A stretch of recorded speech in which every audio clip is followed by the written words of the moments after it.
రాష్ట్ర ప్రభుత్వం ప్రతిష్టాత్మకంగా చేపట్టిన ఇందిరమ్మ ఇండ్లకు సంబంధించి దరఖాస్తుల పరిశీలన పకడ్బందీగా చేపట్టాలని జిల్లా కలెక్టర్లను ఆదేశించారు మంత్రి పొంగిలేటి.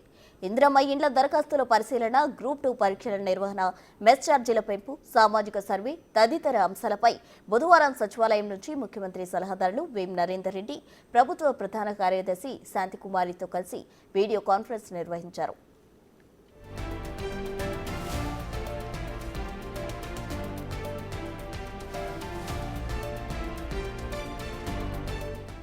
ఈ సందర్భంగా మంత్రి పొంగులేటి మాట్లాడుతూ ఇందిరమ్మ ఇండ్ల కోసం ప్రజా పాలనలో వచ్చిన 80 లక్షల దరఖాస్తుల పరిశీలన ఈ నెల 31వ తేదీలోగా పూర్తి చేయాలని, పరిశీలన చేసిన సర్వే వివరాలు మొబైల్ యాప్లో నమోదు చేయాలని, ప్రతి 500 మందికి ఒక సర్వేయర్ నియమించుకోవాలని సూచించారు మంత్రి పొంగులేటి.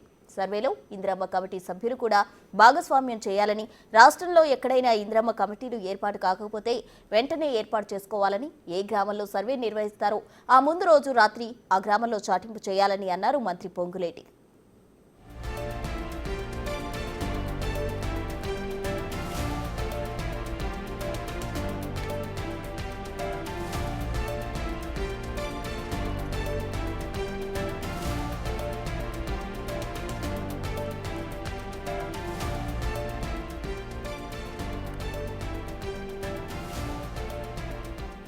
స్థానిక పరిస్థితులను బట్టి కలెక్టర్లు ప్రణాళికలు రూపొందించుకోవాలని, ఏ ఒక్క దరఖాస్తు విడిచిపెట్టకుండా చిన్న పొరపాట్లకు తావు లేకుండా పారదర్శకంగా సర్వే నిర్వహించాలని, సర్వే వివరాలపై ప్రతిరోజు కలెక్టర్లు సమీక్షించాలి. ప్రతి జిల్లా కేంద్రంలో ఫిర్యాదులు, సలహాల కోసం టోల్ ఫ్రీ నెంబర్ ఏర్పాటు చేసుకోవాలి.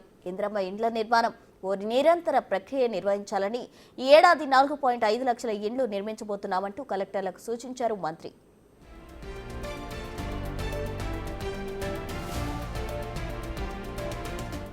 గత ప్రభుత్వం 10 సంవత్సరాలలో ప్రభుత్వ వసతి గృహాలలో చదువుకునే విద్యార్థుల మెస్ ఛార్జీలు ఒక్కసారి కూడా పెంచలేదు. మా ప్రభుత్వం ఏడాదిలోపే 40% మెస్ ఛార్జీలు పెంచుతూ కీలక నిర్ణయం తీసుకుంది. ఈ నిర్ణయం వల్ల 7.65 లక్షల మంది విద్యార్థులకు ప్రయోజనం కలిగింది. కలెక్టర్లు తరచూ హాస్టళ్లు తనిఖీ చేసి విద్యార్థులకు అందించే సరుకుల క్వాలిటీ, క్వాంటిటీపై ప్రధానంగా దృష్టి సారించాలి. ఈ నెల 14వ తేదీన మంత్రులు, ఎమ్మెల్యేలు, ఎమ్మెల్సీలు, పార్లమెంట్ సభ్యులు స్థానికంగా ఉన్న సంక్షేమ హాస్టళ్లు సందర్శించి అక్కడే విద్యార్థులతో కలిసి సహంపక్తి భోజనం చేస్తాం. ఈ కార్యక్రమంలో విద్యార్థుల తల్లిదండ్రులు కూడా పాల్గొనాలి.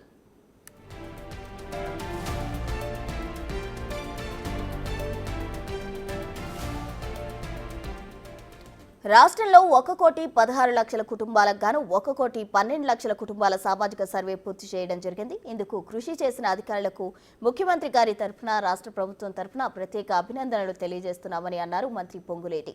ఈ నెల 13వ తేదీ సామాజిక సర్వేకు తుది గడువు. ఆ తర్వాత ప్రజాపాలన సేవా కేంద్రాల్లో కూడా కుటుంబ సర్వే వివరాలు నమోదు చేసుకోవచ్చు.